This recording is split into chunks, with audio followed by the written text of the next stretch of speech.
This is Chicken Philosophy, Meccan Revelations by Ibn al-Arabi, Part 1. A concise exposition through a kind of summation. The, quote, origin of creation, end quote, is the dust. The, quote, first existent within it, end quote, is the Muhammadan reality, I'll have to work on pronunciation of some of these words, pertaining to the All-Merciful. Bracket parentheses, a reality, end bracket parentheses, which is not restricted by position, since it is not spatially confined. Quote, from what did bracket parentheses creation, end bracket parentheses, come into existence, end quote.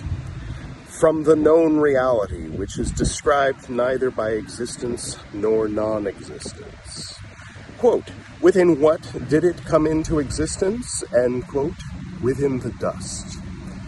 Quote, in what likeness did it come into existence? End quote, the form known within God's self. Quote, why did it come into existence? To make manifest the divine realities. Quote, what is its goal?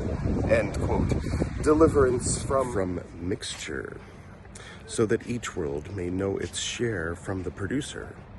So its goal is to make manifest its own realities, the, quote, true knowledge of the spheres of the greater world, end quote, which is everything other than man in the technical terminology of the bracket parentheses Sufi end bracket parentheses community. Quote, and of the smaller world, end quote, i.e. man, has to do with the spirit, cause, and occasion of the world. The world's, quote, spheres, end quote, are its stations, its movements, and the differentiations of its strata. This is everything contained in the present chapter. Just as man is small by way of his body, so he is paltry by way of his temporal origination. But his theomorphism is a fact, since he is a vicegerent of God in the world, while the world is subjected to him and a vassal of God, in the same way that man is a vassal of God. Know that man's most perfect plane is in this world.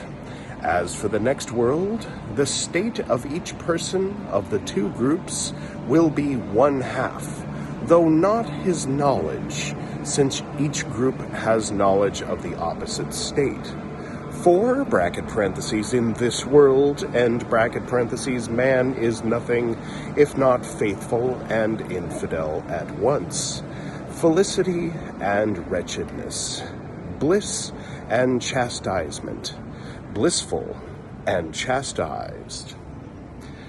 Hence, knowledge in this world is more complete, while theophany in the next world is more elevated. So understand and open this lock. For those who understand, we have composed an intimation. Though its words are repulsive and loathsome, its meaning is marvelous. The spirit of the great essence is this small existence. If not for him, he would not say, quote, I am the great, the powerful, end quote. Let not my temporal origination veil you, nor my annihilation and resurrection. For I, if you regard me closely, am the all-encompassing, the great. In my essence I belong to the eternal, though I am manifest in the newly arisen. God is the solitary, the eternal, afflicted by no incapacity. Engendered existence is a, quote, new creation, end quote, imprisoned in his two hands.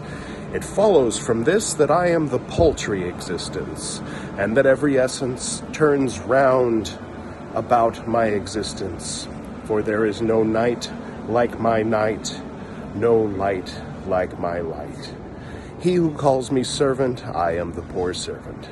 If he says that I am existence, I am the all-aware existence.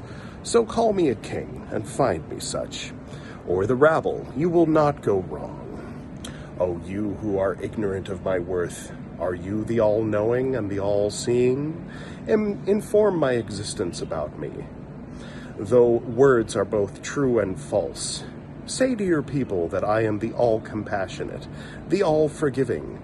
Say that my chastisement is the ruinous chastisement, and say that I am weak, incapable, a prisoner. So how should anyone attain blessing or ruin at my hand? So, anyway, I thought it would be fun to jump right in like that. I skipped the introduction. There's like a lot of introduction, but I wanted you to know a little bit what it's an introduction for. I mean, I'm not going to explain it to you. I just read, that's like actually translated Ibn al-Arabi from the Meccan Revelations. That was an English translation of part of something he had written there. And so anyway, for the rest of this episode and probably the next episode, we'll be reading all the introduction stuff, and then we'll jump back in with some actual Ibn al-Arabi writing. Preface. So this is apparently before faces were a thing. The translations included in this volume have a long history. The guiding intention behind this project, as it was originally conceived by Michael Chadkiewicz,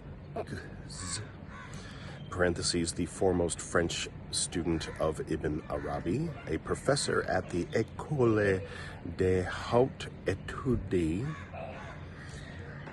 and then head of the major French publishing house Éditions du Seul, end parentheses, was to provide, in a bilingual edition, the first representative overview of Ibn Arabi's magnum opus, Meccan Revelations, parentheses, al-Futubat al-Makkiyah, end parentheses. Anyone who has ever attempted to study that immense and utterly unique work which would require perhaps 50 volumes of this scale to translate in its entirety, will recognize the daunting challenges of selection, translation, and adequate explanation actually involved. Fortunately, Mr. Chadkiewicz, maybe it's just me, but I don't know. I'd rather just get the text word for word translated and read it. I mean, I'm sure that there's all kinds of context and things that a person can like specialize for 6 years in studying and then explain. The reason they use this word is because the reason this phrase is a reference to this. But yeah, I appreciate that. But personally speaking, I'd like to just read it, you know? Anyway, yes. Fortunately, Mr. Chadkiewicz was quickly able to assemble an international team of scholars to begin work in late 1984. Anyway,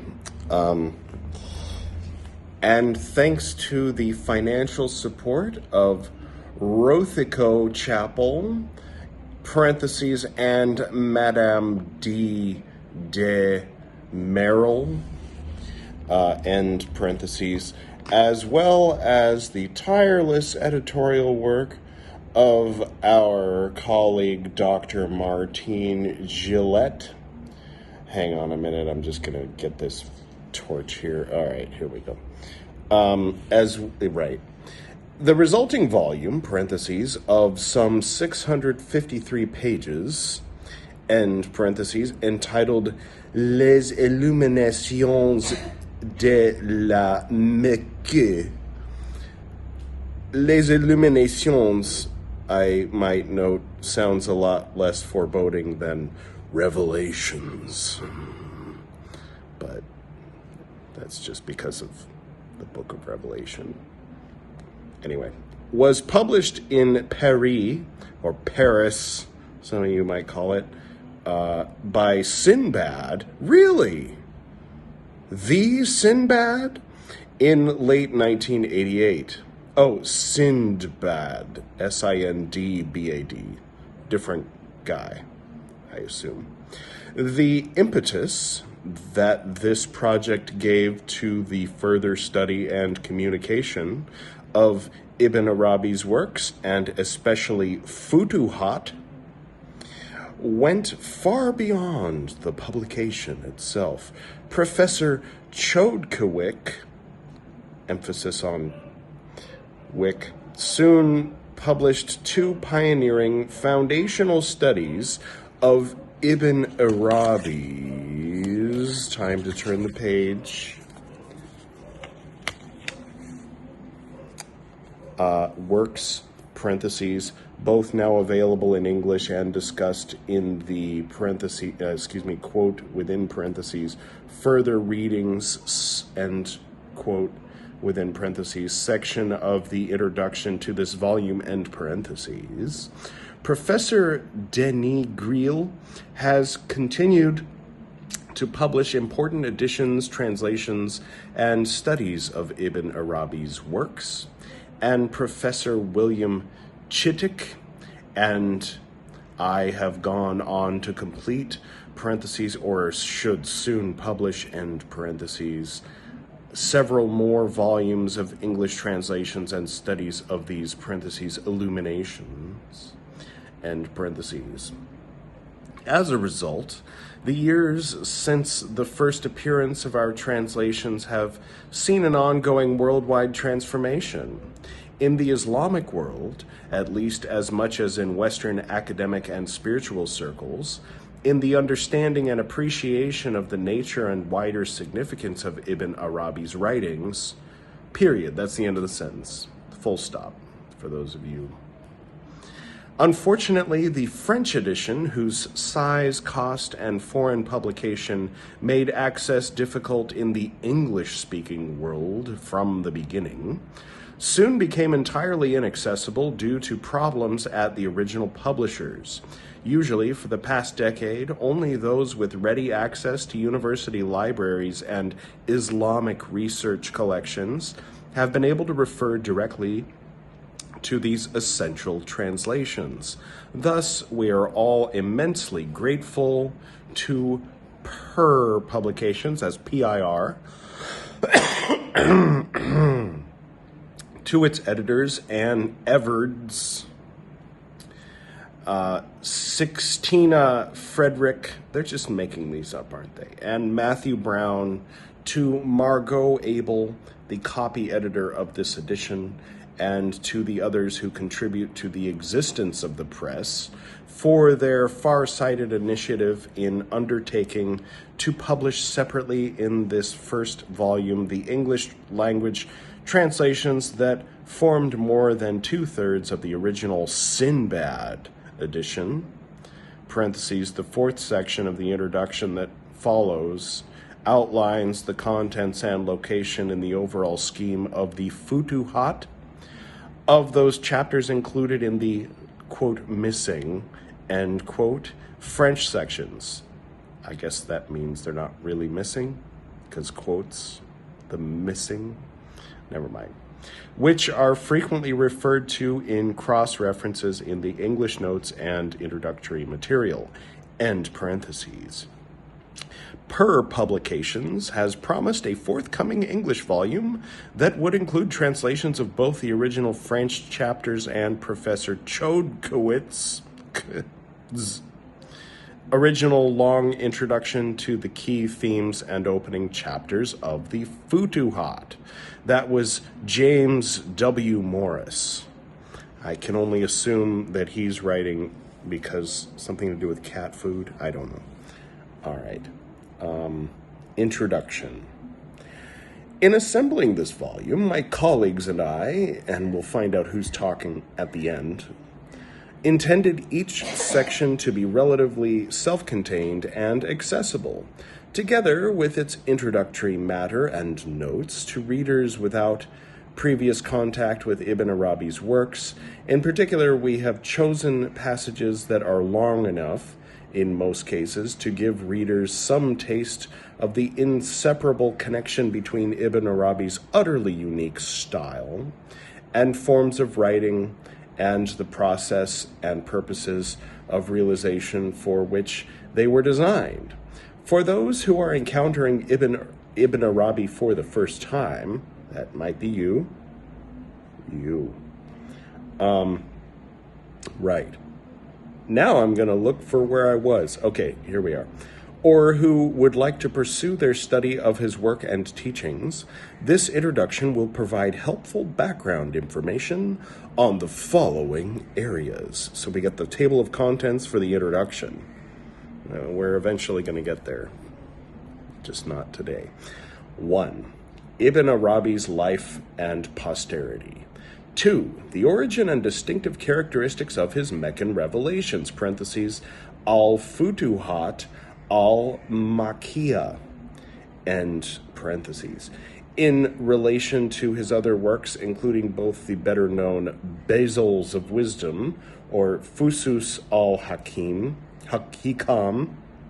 Sorry, I was having a Dune flashback, end parentheses, and the complex Islamic philosophical and poetic traditions that developed from it, as well as the poetic, elusive, and highly symbolic works of his Andalusian, meaning Spanish before it was Spain, and North African youth. Right. Yes. Okay. Next. 3. A summary outline of key assumptions common to all of his writings, which are essential for situating these translated chapters from the Futuhat, and of the pedagogical, meaning like teaching related, I assume. Thank you, Bo Burnham, for that. Rhetorical relations between the distinctive style and structure of the Meccan Revelations and Ibn Arabi's intended audiences, as he himself explains those points in his introduction to that work. The overall structure of the Futuhat and the place of these translated selections, as well as the French translations, to appear in a separate companion volume within that larger structure. I don't need the French version. I hope I don't have it. I don't think I have it. This lighting is pretty weird. All right. And 5, and finally, a selection of further English writings in different areas related to Ibn Arabi, his works and teachings, and their ongoing influences and inspiration. However, every reader should pay attention to one absolutely essential point.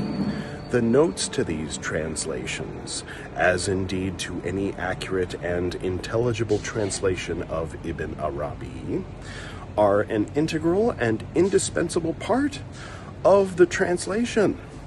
Since the notes were not published as footnotes, it is necessary to read these translations with a bookmark at the corresponding notes, constantly moving back and forth, and also keeping in mind the ongoing technical sense of terms that are explained only once in a given translation. In a note at their first occurrence, the profusion of notes are necessary here, as with any of Ibn Arabi's writings, for the following basic reasons.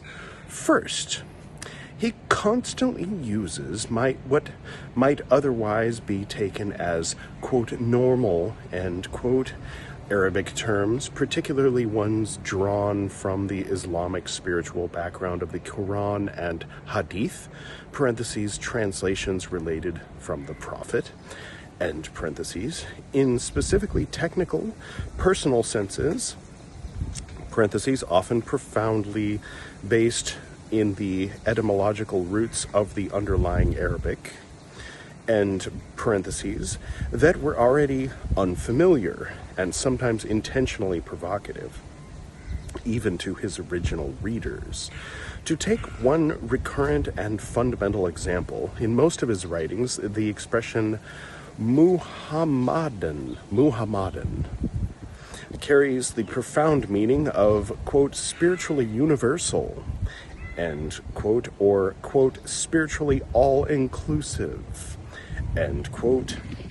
Shar, parentheses, which he typically uses instead of the more reified Sharia, end parentheses, refers in many contexts to the universal, ongoing process of spiritual, quote, inspiration and unveiling that is at the essential core of every human being's uniquely individuated spiritual life, as well as the ontological capital S source, where the footnote, and the footnote, like they mentioned, is on some other page. So,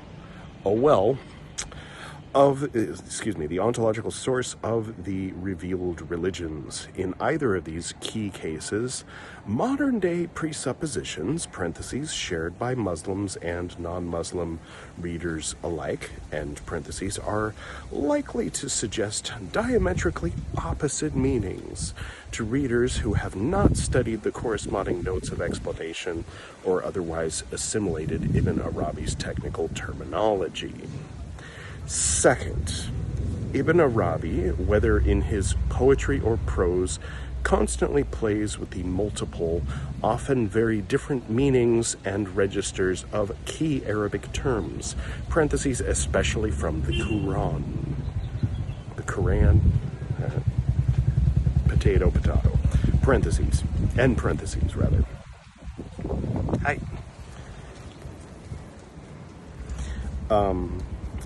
Where were we? Which in his writings are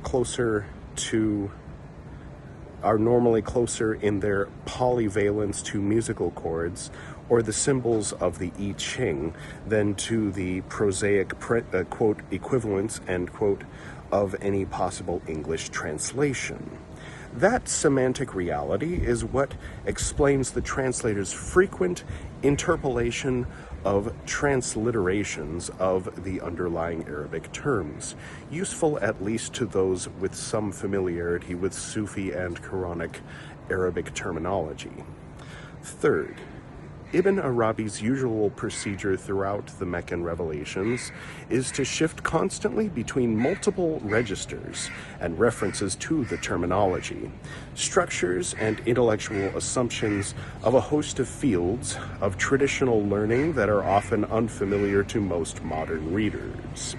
Finally, the Meccan Revelations are replete with elusive cross-references. That's elusive, not elusive, so making reference to things. To other writings or discussions or related topics elsewhere in the same book, which are absolutely indispensable to understanding the particular passage, symbol, or allusion in question. This fundamental structure and stylistic feature is, this fundamental structure was what I said, right? So that means that there must be that phrase somewhere. I'll start at the beginning of the paragraph. Same book, symbol or allusion in question. This fundamental structure and stylistic feature is another key reason, as translators are particularly aware, that we still have so few complete translations of any larger sections of this intentionally, quote, sealed, end quote, and mysterious work, and at the very least, explanatory notes are essential in such cases to help readers begin to reconstruct the experience of what it would be like to read through the Futuhat from the very beginning. Ibn Arabi's life and posterity is what we'll read next time. So, if you're still here, then that, I assume, means that you're interested in the subject, or just curious about what I'm reading. You know me, maybe, and you decided to just watch this just to see what it is. For some reason or other, you're still watching this, and it's been like 26 minutes, at least. So, yeah, cool. Feel free to give it a like, and don't forget to subscribe to Chicken Philosophy. And also, if you're interested, there was an episode of the Carl Jung Black Books, part 23, in which at about the 11-minute mark, I start talking for, I don't know how long, about the fact that I wanted to read this, and kind of what my two big motives were for wanting to read this at this time. So if you would like, then go ahead and click here and go to the 11-minute mark. Bye. Bye. Now that they're gone, it's just you and me and those people. So yeah, there it is. I will likely continue this in front of my usual bookshelf where the Carl Jung readings take place. And so this has been part 1. Look forward to parts 2 through 500, however long it takes to get through 2 books. Meccan Revelations.